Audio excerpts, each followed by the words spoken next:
Quartz घड़ी खरीदें या फिर खरीदें ऑटोमेटिक वॉच। वैसे तो जिसको जो पसंद हो वो वह पहने, बट फिर भी दोनों के अच्छाई और बुराई जान लेते हैं। उससे पहले शुरुआत करेंगे थोड़ा सा घड़ियों की हिस्ट्री के, इतिहास के बारे में जान के। तो जो पहली ऑटोमेटिक घड़ी बनी वो करीब 15वीं सदी में यूरोप में बनी थी, जहाँ पे कि उसको जो उनका शाही परिवार हुआ करते थे वो पहनते थे, और अपने गले के इर्द गिर्द उसको एक माला के रूप में पहना जाता था। बट क्योंकि ये घड़ियाँ भारी होती थी तो धीरे धीरे अंग्रेज़ों ने 17वीं सदी आते आते ये गले में पहनने वाली घड़ी की बजाय उसे जेब में रखने वाली पॉकेट वॉच के रूप में बदल दिया। अब जब 19वीं सदी आई तो स्विस जो थे, स्विट्ज़रलैंड, वो वॉच मेकिंग का एक हब बन गया, एक केंद्र बन गया, और इंग्लैंड से कमोवेश वो ख़त्म ही हो गया और स्विट्ज़रलैंड की तरफ को चला गया। अब जब कलाई घड़ी की बात आती है तो वो शुरुआत में केवल औरतें पहना करती थी, और आदमी जो थे वो उस समय भी पॉकेट वॉच ही पहनते थे। लेकिन जब 1914 में जब वर्ल्ड वॉर 1 हुई तो आर्मी में जो लोग जा रखे थे उन्होंने कलाई घड़ी पहनना शुरू किया, क्योंकि वो उनके लिए ज़्यादा फ़ायदेमंद थी और युद्ध में उनको ज़्यादा सहायता दे पाती थी। तो यहाँ से कलाई घड़ियों की शुरुआत हुई और धीरे धीरे ट्रेंड ऐसा बन गया कि आज पॉकेट वॉच कोई यूज़ नहीं करता, सभी कलाई घड़ी ही यूज़ करते हैं। फिर बात आती है क्वार्ट्स की, और क्वार्ट्स जो है वो काफ़ी एक नया फेनोमेना है, एक नई खोज है घड़ियों के क्षेत्र में, जो कि 1960 में आई, जिसकी शुरुआत सेको ने की, जो कि जापान की एक कंपनी है, और आज वो घड़ी बनाने में सबसे बड़ी कंपनी कहलाई जाती है। तो 1960 में जब सेको ने क्वार्ट्स का आविष्कार किया या क्वार्ट्स घड़ियाँ बनाना शुरू किया एक बड़े स्तर पे, तो इसको नाम दिया गया क्वार्ट्स क्राइसिस। और 1970-80 आते आते अगर आप देखें तो जो स्विट्ज़रलैंड में घड़ी बनाने का कारोबार चल रहा था, लगभग 2/3 लोगों की रोज़गार इस क्वार्ट्स के क्राइसिस की वजह से समाप्त हो गया, और दर्जनों कंपनियां ऐसी थी जो कि फ़ेल हो गई। यहाँ तक कि जो आज हम बड़े नाम लेते हैं जैसे रोलेक्स हो गया, पातेक फिलिप हो गया, इनको भी उसका प्रभाव झेलना पड़ा, और यहाँ तक कि इन्होंने अपना ऑटोमेटिक बिजनेस को थोड़ा कम करके क्वार्ट्स घड़ियाँ बनाना शुरू किया।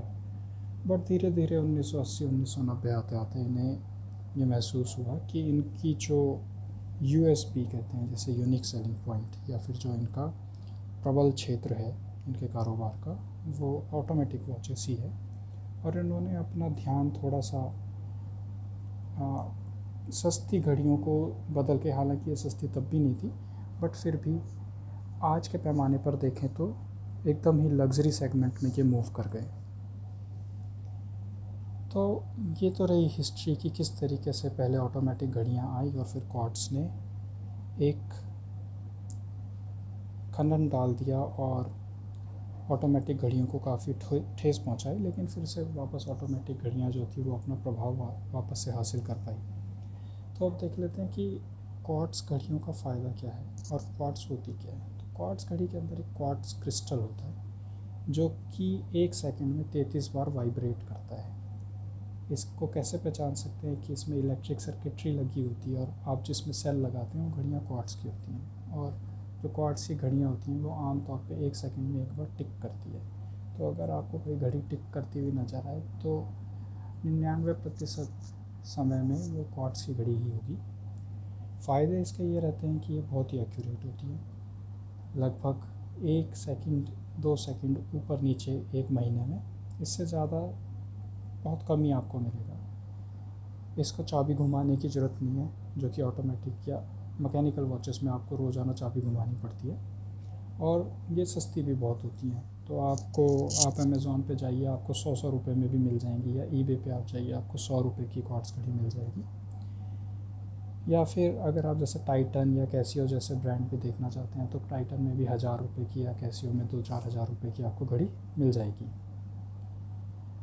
अब ये तो इसके फ़ायदे हुए। अब देख लेते हैं मैकेनिकल जो घड़ियाँ होती हैं, और मैं ऑटोमेटिक को भी मैकेनिकल में ही काउंट कर रहा हूँ, तो उनके क्या नुकसान है क्वार्ट्स के ऊपर। तो एक तो ये महंगी बहुत होती हैं। तो अगर आप आज एक रोलेक्स ख़रीदने जाते हैं तो 5 लाख से कम तो आपको मुश्किल से ही मिलेगी, और वो भी तब अगर आपको मिल पाए तो। वेट लिस्ट है, 10-10 साल लंबी वेट लिस्ट चल रही होती है। और उससे भी ऊपर ब्रांड्स हैं जैसे कि ऑडोमा पीगे हो गया, पातेक फिलिप हो गया, तो जो कि दसियों लाखों में जाते हैं, करोड़ों में भी बैठ जाती है कीमत। लेकिन मैकेनिकल वॉचेस कुछ हैं जो कि थोड़े सस्ती कीमत पे भी मिल जाती हैं, जैसे सेको की घड़ियाँ आप चाहें तो 15,000 तक की रेंज में आपको मिल जाएगी। दूसरा इसके साथ थोड़ी खामी ये है कि इन घड़ियों को मेंटेन करना थोड़ा मुश्किल होता है। तो जैसे आप झटके नहीं मार सकते ज़्यादा इसे, या फिर चुंबक से दूर रखना पड़ता है। अगर वो मैग्नेटाइज हो गया तो फिर आपको एक अलग से उपकरण ख़रीदना पड़ेगा, या फिर जिसे डीमैग्नेटाइजर कहते हैं, या फिर आपको इसे सर्विसिंग के लिए देना पड़ेगा। और सर्विसिंग की बात आती है तो जनरली मैकेनिकल वॉचेस को समय समय पर सर्विसिंग की ज़रूरत हो जाती है। तो जैसे हर 3 साल में ऑरिस की घड़ियाँ या फिर रोलेक्स की घड़ियाँ जो हैं वो 10 साल में सर्विसिंग का इंटरवल उनका माना जाता है कि दे दिया जाए तो लंबे समय तक चल सकती हैं। और एक अहम दिक्कत इसके साथ ये है कि इनकी एक्यूरेसी जो है वो क्वार्ट्ज के कंपैरिजन में नहीं टिकती है। जैसे कि अगर आप बहुत हाई एंड घड़ियाँ देख लेते हैं जो कि कॉस्ट सर्टिफाइड होती हैं, तो वो 2-3 सेकंड पर डे गेन या लूज़ करती है। लेकिन अदरवाइज़ अगर आप सस्ती लेते हैं, जैसे HMT की घड़ी ख़रीद ली या रशियन वॉस्टॉक ले लिया, या फिर इसी रेंज के आसपास की जो आप घड़ियाँ ले रहे हैं, तो वो हो सकता है कि आपको 1-1 मिनट का भी दिन में ऊपर नीचे हो जाए, या फिर 20-30 सेकंड का तो आप आमतौर पे देख ही सकते हैं। सेको की घड़ियाँ भी 10-15 सेकंड ऊपर नीचे हो जाना कोई बड़ी बात नहीं है। तो अब इतनी दिक्कतें हैं मैकेनिकल घड़ियों के साथ, तो मैकेनिकल घड़ियाँ आखिर ख़रीदी क्यों जाएँ? तो देखो, सीधी सी बात यह है कि घड़ी जो कलाई घड़ी आज है उसका कोई यूज़ तो है नहीं। टाइम देखने के लिए आपके पास 3600 उपकरण हैं, आपके पास स्मार्ट वॉचेस हैं, आपके पास जेब में मोबाइल लिए सब फिर ही रहे होते हैं। तो मुझे जैसा लगता है कि इसके 3 बड़ी वजहें हैं कि मैकेनिकल वॉचेस की आज डिमांड इतनी ज़्यादा है। एक तो ये एक स्टेटस सिंबल बन गया है। जैसे किसी ने रोलेक्स पहना है तो उसको देख के कोई भी पहचान लेगा कि हाँ जी, इसने रोलेक्स पहनी हुई है, तो ये ज़रूर बंदा जो है अपने क्षेत्र में माहिर होगा या फिर अच्छा कमा रहा होगा। दूसरा, उस व्यक्ति के लिए भी एक सोर्स ऑफ अचीवमेंट है। उसको लगता है कि मेरी उपलब्धि है कि मैं आज इस मुकाम पे पहुंच गया हूँ कि मैं एक रोलेक्स पहन सकता हूँ या एक पातेक फिलिप पहन सकता हूँ। तो वो जो चीज़ है जो हाई एंड या फिर लग्जरी सेगमेंट है, वो मैकेनिकल वॉचेस ने ही कवर कर रखा है। दूसरी बात आती है कि आज हम अधिकतर बैठे रहते हैं अपने टेबल पे, अपने लैपटॉप के आगे, तो बहुत ज़्यादा टूल्स या फिर औजारों से हम काम नहीं करते। तो ये जो मैकेनिकल वॉचेस हैं, अगर आप इसके अंदर देखें किस तरीके से गियर्स घूम रहे होते हैं, तो वो एक हमारी जो पुरुषों की ख़ास तौर पे एक उपकरणों के साथ खेलने की जो रुचि है, या फिर औजारों के साथ जो चीज़ों के साथ खेलने की जो रुचि है उसकी, वो ये मैकेनिकल वॉचेस पूरी कर पाती हैं।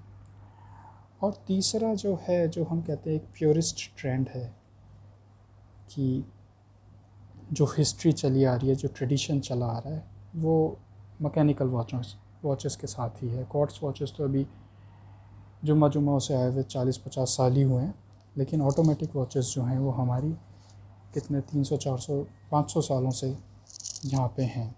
तो अगर आप हिस्ट्री देखना चाहेंगे तो आप मैकेनिकल वॉचेस में आप बहुत पीछे तक जा सकते हैं। और होरोलॉजी, जो हमारा समय काल को पढ़ने का जो हमारी रुचि है जिसमें, वो मैकेनिकल वॉचेस पूरी करती हैं।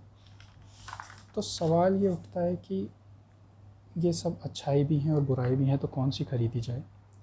तो मेरा सुझाव तो हमेशा ये रहता है कि हर किसी के कलेक्शन में एक क्वार्ट्ज वॉच होना ज़रूरी है, जिसको कि किसी भी, जैसे मान लीजिए आप एग्ज़ाम देने जा रहे हैं, तो आपको एक एक्यूरेट घड़ी चाहिए जो कि बीच में बंद ना हो जाए, तो उसके लिए क्वार्ट्ज वॉच या फिर कोई डिजिटल वॉच ज़रूरी है। लेकिन एक वॉच तक सीमित रहना ही काफ़ी है। उसके अलावा आप मैकेनिकल वॉचेस लीजिए, जब आप उसके गियर को घूमते हुए देखेंगे और आप अपनी कलाई पे पहनेंगे, तो आपको पता है कि इसके अंदर भी एक छोटा सा दिल धड़क रहा है। धन्यवाद।